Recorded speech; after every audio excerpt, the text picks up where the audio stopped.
एक व्यक्ति नित्य लड्डू गोपाल जी की सेवा किया करता था, लेकिन ठाकुर जी कभी उससे उत्तर ही नहीं देते थे।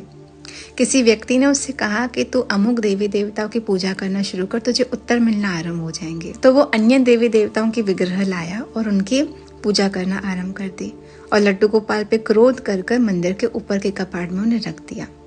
अब जब वो पूजा करने के लिए अगरबत्ती को अर्पित करने लगा तो उसने सोचा कि अगरबत्ती की सुगंध ये लड्डू गोपाल क्यों ले, इसने तो कभी मेरे से बातचीत की नहीं। तो उसने सोचा कि मैं एक कपड़े से इनका मुख बांध लेता हूँ, ये क्यों सुगंध ले मेरे अगरबत्ती की। तो जैसे ही उसने एक कपड़ा लेकर ठाकुर जी का मुख बांधने का प्रयास किया, ठाकुर जी ने उसका हाथ पकड़ लिया और ठाकुर जी प्रकट हो गए।